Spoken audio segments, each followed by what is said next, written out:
இந்த labour oriented versus skill oriented அப்படின்னு சொல்லி ஒரு டாபிக் நேத்து வந்துச்சு. அதனால ஏகப்பட்ட பஞ்சாயத்து வீட்டுக்குள்ள மட்டும் இல்லாம வீட்டுக்கு வெளியவும் வர்றதுக்கு சான்ஸ் இருக்குது. சோ பிக் பாஸ் டீம் தயாராகிக்குங்க. அது எப்படி ஸ்டார்ட் ஆச்சு, எதுக்காக ஸ்டார்ட் ஆச்சுன்றதெல்லாம் டீடைலா பார்ப்போம். அதுக்கு முன்னாடி இத சொல்லி ரொம்ப நாள் ஆச்சு. அதனால hi orange பிளட்ஸ், welcome to Rakesh and Jenny 2.0.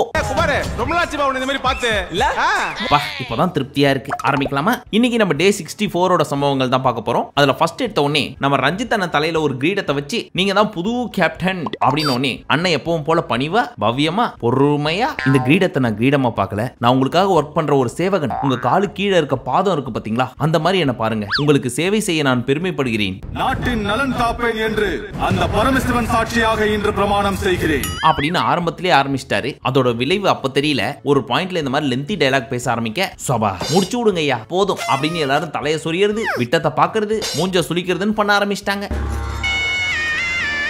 அதெல்லாம் என்னன்னு பின்னாடி சொல்றேன். சோ இந்த கேப்டனுக்கு செக்கா 3 முட்டையை வச்சாங்க. அந்த 3 முட்டையும் இவர் மேல கம்ப்ளைண்ட் வச்சு எடுக்கப்பட்டதுன்னா இவரோட கேப்டன்சி பறி போகும். பட் அண்ணனே எதிர்பார்க்காத ஒரு ட்விஸ்ட் இந்த முட்டையை கொடுத்த கொஞ்ச நேரத்திலே நடந்து போச்சு. பாவம் யார் முகத்துல முழிச்சாரோ. இந்த மூஞ்சில முடிச்சா பொடிக்கு போயில சிக்குமா? சரி இப்ப டீம் பிரிக்கப்பட்டது. அண்ணனை சேர்க்காம மொத்தம் 14 பேர் இருக்காங்க இல்லையா? சோ 5 நாளா தான் பிரிக்க முடியும். அதன்படி kitchen team, vessel washing, house cleaning இத 5 நாளா பிரிச்சாங்க. அதுல அந்த 4க்கும் 5க்கும் பயங்கர சண்டை வந்துச்சு. எங்களுக்கு வேலை ஜாஸ்தி, எங்களுக்கு போய் 4 பேர் தான் கொடுத்து 5 பேர் கொடுங்க, அந்த டீமுக்குள்ள எதுக்கு 5 பேரு அப்படின்னு அருணும் தீபக்கும் சண்டை போட ஆரம்பிச்சாங்க. சபாஷ், சரியான போட்டி. அதுல அருண் என்ன சொன்னாரு, வீடு பெருசு, வீட்டுக்குள்ள இப்ப 2 பேர் குறைஞ்சிட்டாங்க அப்படின்றப்போ வீடும் குறைஞ்சிருமான்னு, சோ ஹவுஸ் கிளீனிங்லாம் ஆள குறைக்காதீங்க அப்படின்னு கண்ணம்மா வீட்டுக்காரரு ஒரு பக்கம், இத்தனை பேருக்கு சமைக்கணும்ன்றப்போ 4 பேர் எப்படி பத்தும், 5 பேர் கண்டிப்பா வேணும் அப்படின்னு தீபக் ஒரு பக்கம். இப்படியே மாறி மாறி அடிச்சிட்டாங்களா. இதுல தீபக் அண்ணன் பக்கம் எல்லாரும் நிக்க ஆரம்பிச்சிட்டாங்க.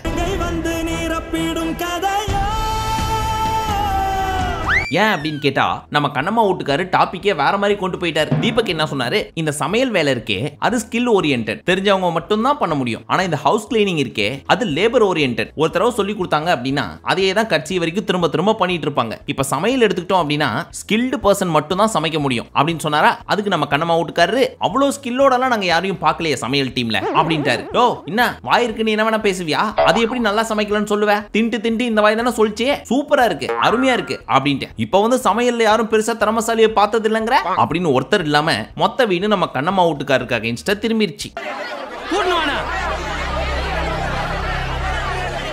ஏன்னா பயபுல என்ன பண்றது, நான் பாயிண்ட் புடிச்சு தான் பேசுவேன் அப்படின்னு சொல்லி தேவையில்லாம சிம்பிள் டாபிக்க ஒரு மாதிரி காம்ப்ளிகேட்டடா மாத்தி விட்டாரு. சரி இந்த மாதிரி மாறி மாறி அடிச்சுக்கிறாங்களே, நம்ம தானே கேப்டன், நம்ம தான் முடிவு பண்ணும். அதனால டேய் வாயை மூடுங்கடா, ஒரு பெரிய மனுஷங்க கேப்டன் வந்து நிக்கிறேன், நீங்க எல்லாம் வாய்க்கு வந்ததெல்லாம் பேசுவீங்களா, நான் தான் முடிவு பண்ணுவேன், நான் சொல்றவங்க தான் டீம் அப்படின்னு வாயை திறந்து சொல்லாம அடடே நல்லா இருக்கே அப்படிதான் அவனடி ஏய் நீ இவனடி அப்படின்னு வேடிக்கை பார்த்துட்டு இருந்தார். எதுக்கு வந்தோன்றதையே மறந்துட்டு. ஆனா எனக்கு ஒரு கேள்வி, இந்த மெய்ட் அப்படின்னு சொல்லுவாங்க தெரியுமா, வீட்டு வேலை செய்வோர்கள், அவங்க ஒரே ஒரு அக்கா தான் வருவாங்க. அவங்க வந்து வீட்டை பெருக்கிறது, வீட்டை துடைக்கிறது, பாத்திரம் கழுவுறது, துணி துவைக்கிறது, துவைச்ச துணியை காய போடுறது, ஒரு சில வீட்டுல மடிச்சு வைக்கிறது, இது மட்டும் இல்லாம நிறைய எக்ஸ்ட்ரா வேலை செய்வாங்க. இதெல்லாம் 1.5 மணி நேரத்துல செஞ்சுட்டு போயிருவாங்க தான். வீடும் குட்டி புரியுது, ஆனா ஒரே ஆள் இத்தனை வேலையை செய்யறாங்க. ஆனா வீட்டுக்குள்ள 14 பேர் இருக்காங்க. இப்போ டாஸ்க் எல்லாம் முடிஞ்சதுக்கு அப்புறம் கிட்டத்தட்ட 8-9 மணி நேரம் வெட்டியா தான் இருக்காங்க. சும்மா தெரியுதா உனக்கு அவ்வளவு கேவலமா? அது எவ்வளவு கஷ்டம் தெரியுமா? ஒரே 1 மணி நேரம் அவங்களுக்கு கொடுக்கப்பட்ட வேலையை பிரிச்சு செஞ்சா கூட ஆளுக்கு 1/2 மணி நேரத்துல முடிச்சுட்டு போயிட்டே இருக்கலாம். அதை பண்ண முடியாதுன்னு சொல்லி மாறி மாறி அடிச்சுக்குதுங்க பாத்தீங்களா. அப்பதான் நமக்கு தெரியுது வேலை செய்யற அக்காங்களோட கஷ்டம். அப்பேற்பட்ட அக்காங்களுக்கு இந்த வீடியோ சமர்ப்பணம். நீ அவ்வளோ நல்லவன் இல்லையா? இந்த கேப்டன் நம்ம கண்ணம்மா வீட்டுக்காரரு கேப்டன் கிட்ட ஒன்னு சொன்னார், ஐயா ராணுவுக்கு ஏதோ சொல்லணுமா இதை பத்தி அப்படின்னு. அதுக்கு சௌந்தர்யா உள்ள பூந்து அவருக்கு சொல்லணும்னா அவர் சொல்லிட்டோம், நீங்க ஏன் குறுக்க வரீங்க, ஹலோ மேடம் நான் உங்கள்கிட்ட பேசல கேப்டன் பேசுறேன், உங்களுக்கு ஏதாவது பேசணும்னா கேப்டன் பேசுங்க, என்கிட்ட பேசாதீங்க. சைட்ல உட்காந்துக்கிட்டே சைட்ல உட்காந்துட்டு உங்கள்கிட்ட பேசக்கூடாதா, சைட்ல உட்காந்தா சைட்ல இருந்தா பேசுவாங்க அப்படின்னு கண்ணம்மா வீட்டுக்காரரை கலாய்ச்சி விட்டாங்க. எல்லாருக்கும் எங்க ஆளை பார்த்தா எப்படி இருக்குன்னு தெரியல. வரவங்க எல்லாம் கலாய்ச்சிட்டு இருக்கீங்க பாத்தீங்களா. அவர் அசால்ட்டா நினைச்சுக்கிறீங்க, ஒரு டைம்ல அவரை பார்த்து அலறாதனே கிடையாது தெரியுமா. சோ அப்படி என்ன ராணுவ சொல்ல வந்தாரு அப்படின்னு கேட்டீங்கன்னா, நான் 2 டைம்ஸ் இந்த லிவிங் ஏரியாவை கிளீன் பண்ணிருக்கேன் ஒரே நாள்ல. அதுக்கு காரணம் என்ன அப்படின்னா அவ்வளவு குப்பை இங்க ஃபார்ம் ஆகும். சோ கண்டிப்பா ஒரு நாளைக்கு 2 தடவை கூட்டியே ஆகணும் அப்படின்னாரு. அதுக்கு ஜெஃப்ரி என்ன சொன்னாரு, அது அவரோட பர்சனல், கூட்டி ஆகணும் அப்படின்றது கம்பல்சரியே கிடையாது, அவர் எதுக்கு 2 தடவை பண்ணணும் அப்படின்னு சொன்னாரா. இது கண்ணம்மா வீட்டுக்காரு கடுப்பாயிடுச்சு. ஏன்பா அந்த பையன் இத்தனை வாரமா ஒரே டிபார்ட்மெண்ட்ல தான் இருந்திருக்கான், க்ளீன் பண்றது. அவனுக்கு தெரியாதா வீட்டுக்காக எவ்வளவு உழைக்கிறான்? அவனை பார்த்து பர்சனல் அசிங்கப்படுத்துற உனக்கே நல்லா இருக்குதா அப்படின்னு பேசிட்டு இருக்கிறப்போ எதுக்கு வளவலன்னு பேசிக்கிட்டே? சிம்பிள். சமையல் skill oriented, house cleaning labour oriented. சமையல்ல ஸ்கில் ஓரியன்டட் இல்லன்னா சாப்பாடு கெட்டு போயிடும். ஆனா வீட்டு வேலை அப்படியா அப்படின்னு ஆரம்பிச்சாரா? எது வீட்டு வேலைன்னா உங்களுக்கு சாதாரணமா போச்சா? கக்கூஸ் கழுவுறது அவ்வளவு ஈஸியா? வீட்டை பெருக்கிறதுலாம் என்ன சாதாரணமான விஷயமா அப்படின்னு அவர் பக்கம் ஒன்னு எடுத்து வைக்க, எப்பா இந்த மேட்டர் பேசணும்னா நான் பேசிட்டே இருப்பேன், ஆனா கேப்டன் இது உங்க டெசிஷன், அவன் பேசுறான் இவன் அதை சொல்றான் அப்படின்னு நீங்க ஒரு டெசிஷன் எடுத்தீங்கன்னா ஒரு முட்டையா காலியாவும் பாத்துக்குங்க அப்படின்னு தீபக் சொல்ல, இப்ப அவருக்கு அகைன்ஸ்டா பேசுற நம்ம கண்ணம்மா வீட்டுக்காரர் ஒன்னு சொல்ல, அப்படியே மாறி மாறி மாறி ஒரு பாயிண்ட்ல what is the difference between skill oriented and labour oriented அப்படின்ற டிபேட் மாதிரி போயிடுச்சு. அப்ப கண்ணம்மா வீட்டுக்காரர் என்ன சொன்னாரு? நீங்க லேபர்ஸ் டிஸ்கிரிமினேட் பண்றீங்க அப்படின்னு மாத்தி விட்டாரு. அட பாவி, நான் எப்படா அப்படி சொன்னேன்? அப்படிலாம் நான் சொல்ல கிடையாது. அருணே, நீ உன் தாட் ப்ராசஸ் மாத்திக்கோ. நீங்க முதல்ல வேர்ட்ஸ் ப்ராசஸ் மாத்திக்கோங்க சார். இப்படி இவங்க ரெண்டு பேரும் அடிச்சிட்டு இருக்கிறப்போ மஞ்சரி உள்ள போந்தாங்க. நீங்க இப்ப சவுண்ட் விட்டீங்க, சப்போர்ட்டிங் தான். அதுக்கப்புறம் 2 பேர் பிரச்சனை 3 பேர் பிரச்சனையாச்சு. அப்போதான் பவித்ரா பஞ்சாயத்து தலைவரா ஒன்னு சொன்னாங்க, நீங்க எல்லாரும் கடுப்பாவதுக்கு மெயின் காரணமே எல்லாரும் பசியில இருக்கீங்க, சாப்பிடாம இருந்தா இவ்வளவு கோவம் வரதான் செய்யும் அப்படின்னு சூடா போயிட்டு இருந்த ஆர்குமெண்ட்டை ஃபு ஃபு அப்படின்னு ஊதி அனுப்பிச்சதுனால எல்லாரும் குபு குபுன்னு சிரிக்க ஆரம்பிச்சிட்டாங்க.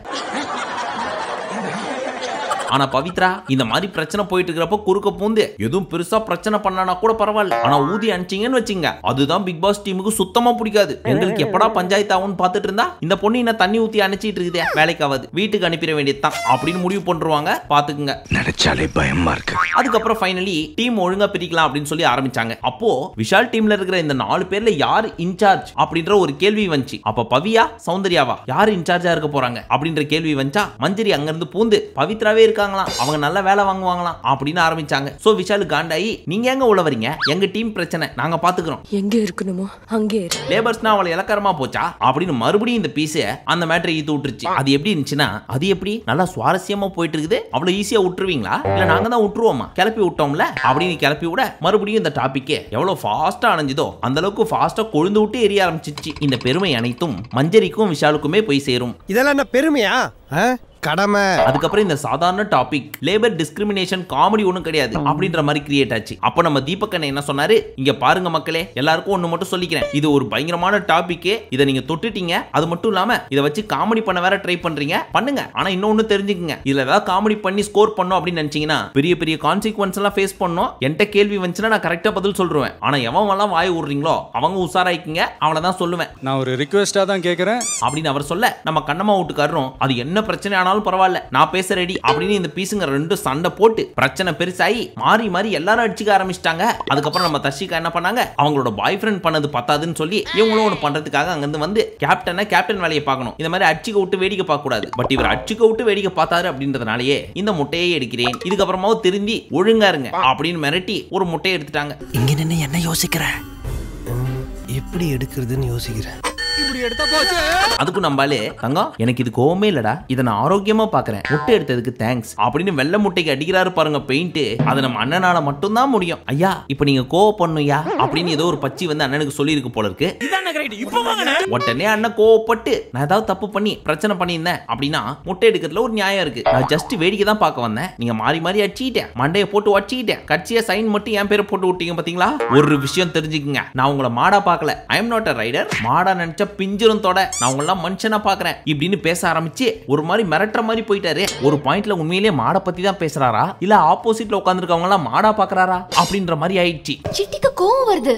இது மட்டும் கிடையாது, அண்ணன் பேச ஆரம்பிச்சு எங்கெங்கயோ போறாரு. நான் இப்பதான் இந்த கேப்டன்சிக்கு ஃபர்ஸ்ட் டைம் வந்திருக்கேன், நான் ஒரு குழந்தை இப்பதான் பிறந்து தொபுகடின்னு வெளில ஊந்திருக்கேன், என்ன போய் இப்படி பண்றீங்களே அப்படின்னு கேப்பே விடாம பேசிட்டே இருக்க பவித்ரா தலையில கை வச்சுட்டு குனிஞ்சிட்டாங்க. விஷாலு விட்டத்தை பார்க்க ஆரம்பிச்சிட்டாரு, மஞ்சரி மூஞ்ச சுளிக்க ஆரம்பிச்சிட்டாங்க. அந்த அளவுக்கு அண்ணன் கேப் விடாம பேசுறாரு. எப்படா என் பேச்ச கேப்பீங்க, நீ பேசி முடிச்சோன்னா கேப்போம். இதுக்கு ஆரம்பத்திலேயே நான் எடுக்கிறதா முடிவு அப்படின்னு மூக்குல குத்துன மாதிரி இவரே முடிவு பண்ணியிருந்தா இப்ப போறவங்க வர்றவங்க எல்லாம் உங்க மூக்குல குத்துற மாதிரி ஆயிருக்குமா. இப்ப பாருங்க, ஒரு முட்டையும் போச்சு, மஞ்சரி என்ன சொல்லிட்டாங்க, I want to stop this. என்ன கெஞ்சின்னு உட்கார்ந்துட்டு இருக்கீங்க, அது மட்டும் இல்லாம பேசினே போறீங்க, இதெல்லாம் நல்லதா படல, இப்படியே போச்சுன்னா இன்னொரு முட்டையை நான் எடுக்க வேண்டி வரும் அப்படின்ட்டாங்க. அப்புறம் அண்ணன் மறுபடியும் நார்மல் மோடுக்கு வந்து, தங்கம் அப்படி சொல்ல தங்கம், நீங்க முட்டை எடுக்கணும்னா எடுங்க, ஒன்னும் பிரச்சனை இல்ல சாமி, இந்த பிக் பாஸ் சீசன் 8ல இது ஒரு ரெக்கார்ட் பிரேக்கா இருக்கட்டுமே, இப்போ என்ன டீம் பிரிக்கணும் அவ்வளவுதானே, பிரிச்சிருவோம் என்னப்பா அப்படின்னு பேக் டு பழைய மோடிக்கே வந்துட்டாரு. அண்ணன் கொஞ்சம் சவுண்ட் கொடுத்த உடனே எல்லாம் வாயை மூடிட்டு உட்காந்துட்டு இருப்பாங்க அப்படின்னு பார்த்தா, ஏய் என்ன சவுண்ட், எப்பவும் வாய்க்குள்ளேயே பேசிட்டு இப்போ என்ன ஓவர சவுண்ட் வருது, சுப் கரோ அப்படின்ற மாதிரி அடிக்க ஆரம்பிச்சிட்டாங்க. அண்ணனை பாக்குறதுக்கே பரிதாபமா போச்சு. அது தப்பா இதுக்கு அக்கிரகாரமே சேர்ந்து அடிக்கிறதுக்கு வர்றானுங்க திருநா. ஃபைனலி என்னதான் முடிவு பண்ணாங்க அப்படின்னு கேட்டீங்கன்னா, ஹவுஸ் கிளீனிங்க்கு இந்த 4 பேரு, இதுல விஷால் டாய்லெட்டையும் சேர்த்து கழுவாரு, குக்கிங் டீமுக்கு இந்த 5 பேரு, அதுல ஜாக் தான் இன்சார்ஜ், வெசல் வாஷிங்ல இந்த 5 பேர், இதுக்கு சத்யா தான் இன்சார்ஜ், அண்ட் ஸ்டோர் இன்சார்ஜா நம்ம சௌந்தர்யா, கடைசியாக விஷால் சார்ஜென்டாவும் இருக்காரு. இத ஃபர்ஸ்டே முடிவு பண்ணிருக்கலாமா? இப்போ ஒரு முட்டையும் போச்சு, இத்தனை நாள் சேர்த்து வச்ச மரியாதையும் போச்சேனே. என்னவோ போன மனுஷாருக்கு மனுஷா மரியாதையே இல்லையா? சரி, எல்லாம் முடிஞ்சே, இத்தோட விடுவோமே அப்படின்னு இல்ல. நம்ம கண்ணம்மா வீட்டுக்காரு தம் அடிச்சிட்டு இருக்கிறப்போ என்னமோ தோணி இருக்கு போல இருக்கு. சோ தனியா இருந்த நம்ம ரஞ்சித்தனை பார்த்து, அண்ணே நீயே சொல்ல, லேபர் ஓரியன்டட் அப்படின்ற வார்த்தையை தப்பு தானே, இல்ல அந்த ஓரியன்டட் அப்படின்ற வார்த்தையை எப்படி சேர்க்கலாம்? சரி, அதை உடனே ஸ்கில் ஓரியன்டட்னு சொல்லி சமையல சொல்றாங்கல்ல, சமைக்கிறப்போ மட்டும் வெங்காயம் தக்காளின்னு காய்கறியை ஒரே மாதிரி தான் நறுக்குறாங்க, இல்ல டிசைனாவா நறுக்கிட்டு இருக்காங்க. அப்ப அது மட்டும் என்ன லேபர் ஓரியன்டட் இல்லையா? அத உன்ன சமைக்கிறவங்க எல்லாம் பயங்கர ஸ்கில்லோட இருக்காங்கன்னு சொல்றாரு. அன்னைக்கு ஒன்னா என்ன தெரியுமா ஆச்சு? கக்கூஸ் வாசல்ல இருக்கிற பாராஷூட் தேங்காய் இருக்கு தெரியுமா, அதை எடுத்துன்னு வந்து சமைக்கிறாங்கண்ணே. அதுல ஒரு நாள் நான் தான் கையை உள்ள விட்டு கெட்டியா இருந்துச்சுன்னு வெளில தூக்கி போட்டேன். அதை வச்சு சமைச்சிருக்காங்கன்னா பாருங்க அந்த அளவுக்கு இவங்க ஸ்கில்டு அப்படின்னு இப்படின்னு பேசிட்டு இருக்கிறப்போ அங்க இருந்து நம்ம தீபக் வந்தாரு. தம்பியே, அருண் தம்பி, அண்ணன் ஏதோ நீ பேசினேன்னு பேசிட்டேன், அதெல்லாம் மனசுல வச்சுக்காத, சாரி. என்ன கொஞ்சம் ஓவரா போயிட்டல? I am very sorry. ஆனா ஒண்ணுப்பா, அண்ணன் பேசினதுக்கு எல்லாரும் சப்போர்ட் பண்றப்போ உனக்கு என்ன புரியுது? என்ன புரியுது? அவங்களுக்கு எல்லாம் புரியுது, உனக்கு மட்டும் புரியலன்றதுனால தான் எக்ஸ்பிளைன் பண்றதுக்காக நான் அவ்வளவு சொன்னேன். அதுக்கப்புறமும் உனக்கு புரியலன்னா ஐ டோன்ட் கேர், நீ என்ன வேணா நினைச்சுக்க அப்படின்னு சொல்ல மறுபடியும் அங்க ஒரு வாக்குவாதம் போச்சு. மீண்டும் அதுக்கப்புறம் தான் நம்ம முத்து சொல்லிட்டு இருந்தாரு, இந்த பீஸ் ஏதோ பேசணும்னு பேசிட்டு இருக்குது, இதெல்லாம் ஒரு விஷயமே இல்ல. இப்ப பாருங்க, தேவையில்லாம ஒரு டாபிக் வந்து கண்ணா பின்னான்னு போனது மட்டும் இல்லாம நம்ம ரஞ்சித்தனனோட முட்டையும் போச்சேனே அப்படின்னு நம்ம ரஞ்சித்தனனுக்காக ஃபீல் பண்ணிட்டு இருக்காரு. சரி, இது இங்கேயாவது முடிஞ்சா அப்படின்னு பார்த்தா போது எபிசோட் எண்டு வரைக்கும் போயிடுச்சு. இப்படியே போய்க்கிட்டா என்ன அர்த்தம்? இதுக்கு ஒரு முடிவே கிடையாதா? நம்ம கண்ணம்மா வீட்டுக்காரு பேசலாம், தப்பு இல்ல, ஆனா திங்கக்கிழமையா பேசணும் இதெல்லாம், அது நாமினேஷனுக்கு முன்னாடி. இப்ப பாருங்க, ஏகப்பட்ட குத்து நாமினேஷன்ல அண்ணனுக்கு ஊந்திருக்கு. இவர் அர்ச்சனா மாதிரி புத்திசாலியா இருப்பாருன்னு பார்த்தா அவங்கள விட புத்திசாலியா இருக்காரே. ஐயோ, மைண்ட் வாய்ஸ் நினைச்சு சத்தமா பேசிட்டேன், சாரி. It's okay. அடுத்து நம்ம பவித்ரா இருக்காங்கல்ல, ஒரு பெஸ்ட் ஃப்ரெண்டா எவ்வளவு அழகா அட்வைஸ் பண்ண முடியுமோ அந்த மாதிரி தர்ஷிகாக்கு கிளிப்புள்ளைக்கு சொல்ற மாதிரி சொல்றாங்க. இங்க பாருடி, ஆரம்பத்துல நான் பார்த்த தர்ஷிகா நீ இல்ல, டாஸ்க் எல்லாம் முன்னாடி எல்லாம் சூப்பரா ஆடுவேன், இப்ப அதெல்லாம் குறைஞ்சு போச்சு இப்படி எல்லாம் சொன்னாலும், இதுக்கும் விஷாலுக்கு என்னடி சம்பந்தம்? அப்ப எதுக்கு நீ ரவா லட்டு போட போன? அவனுக்குன்னா இல்ல, யாரா இருந்தாலும் போட்டிருப்பேன், எனக்கு என்னமோ அந்த மாதிரிலாம் தெரியலப்பா, நீ அவனை பார்த்து கேர் பண்ற மாதிரி தெரியுது. கண்டிப்பா உன கரெக்ட் பண்ணிடுவான் போல.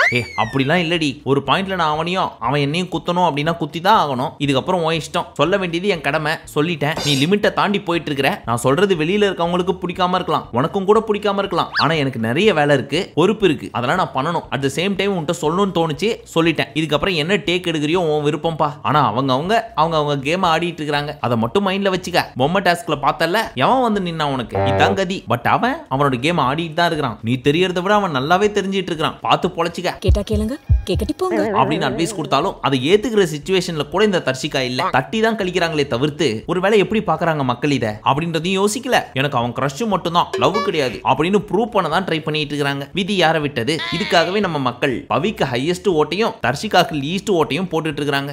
அதுவும் நல்லதுதான்.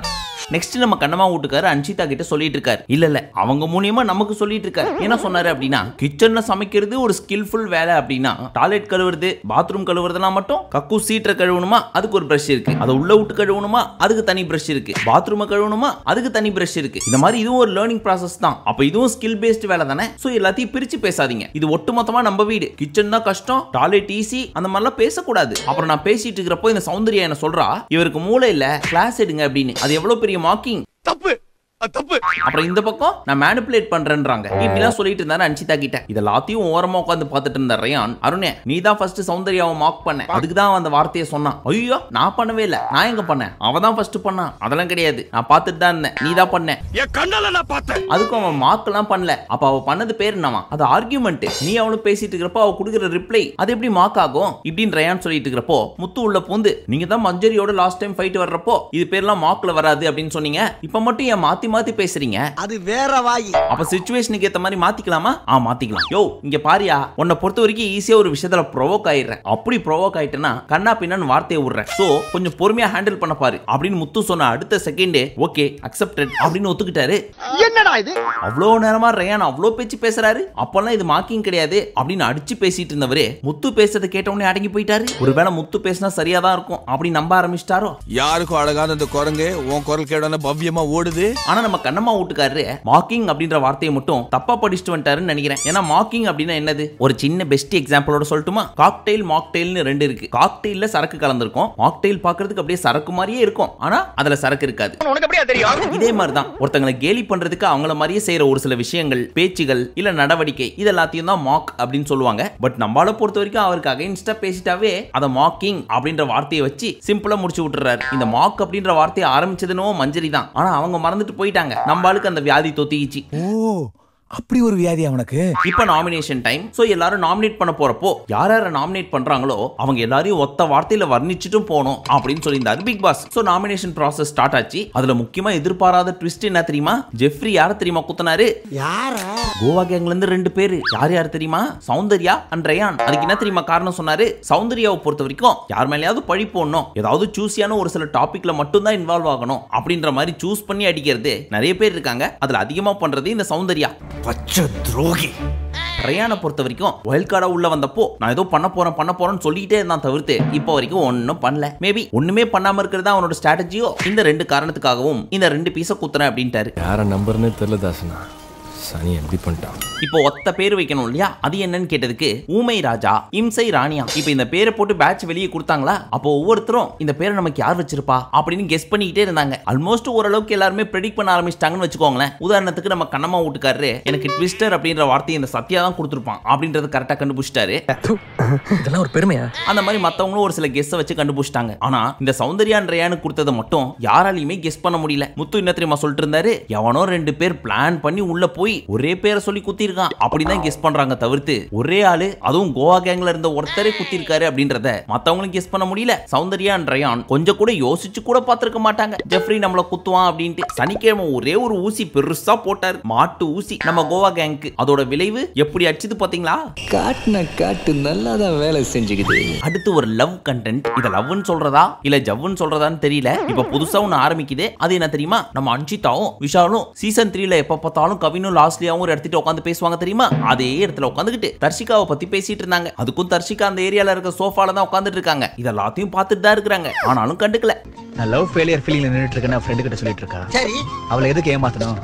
அத ஆக்ட் கொடுத்துட்டு இருக்கேன். அப்ப அன்ஷிதா என்ன சொல்லிட்டு இருந்தாங்க? ஒரு நாள் அவ சாப்பிடவே இல்ல, நான் சாப்பிட வாடி அப்படின்னு கூப்பிட்டதுக்கு நான் வர முடியாது போடி அப்படின்ட்டா. நீ வரலன்னா நான் சாப்பிட மாட்டேன்டி, நீ சாப்பிட மாட்டேன்றதுக்காக வர முடியாது போடி அப்படின்னு சொன்னானா அப்பவே மனசோடைஞ்சு போய் உட்காந்துட்டு இருந்தேன். ஆனா அடுத்த கொஞ்ச நேரத்திலே நீ வந்து வா சாப்பிட போலாம் அப்படின்னு கூப்பிட்ட உடனே வந்துட்டா. எனக்கு எவ்வளவு ஹர்ட் ஆச்சு தெரியுமா அப்படின்னு ஃபீல் பண்ணிட்டு இருந்தாங்க. அப்ப நம்ம விஷால் என்ன தெரியுமா பண்ணாரு? 2 நாளைக்கு முன்னாடி ஊசியால குத்திக்கிட்டாங்க தெரியுமா நம்ம அன்ஷிதா. அந்த விரல் அப்படியே பிடிச்சி என்னடா சரியாயிடுச்சா அப்படின்னு டச்சிங் பண்ணி பேசுறத தர்ஷிகா பார்த்தாங்களா என்னன்னு தெரியல. ஆனா நம்ம பார்த்துட்டோம்ல, இனி வச்சிட வேண்டியதான். இதுக்கு கண்ணு மூக்கு வாயெல்லாம் போட்டு டூ டூ டூ டூ டூ டூன்னு பாட்டியும் போட்டுற வேண்டியதான். தூக்க மாட்டேங்கடா.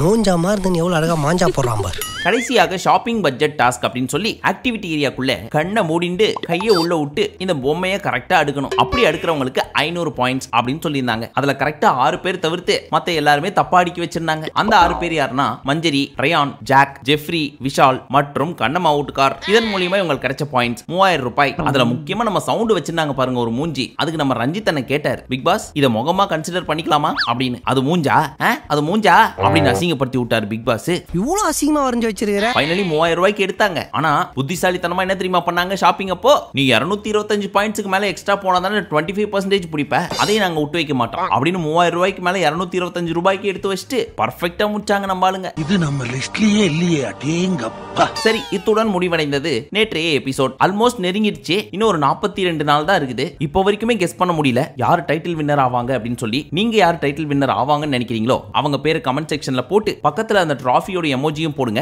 எந்த கண்டஸ்டன்ட்டுக்கு ஹையஸ்ட் லைக்ஸ் வருதுன்னு பார்ப்போம். சரி, மீண்டும் உங்களை அடுத்த வீடியோவில் சந்திக்கும் வரை நன்றி, வணக்கம், நமஸ்தே, நமஸ்கார்.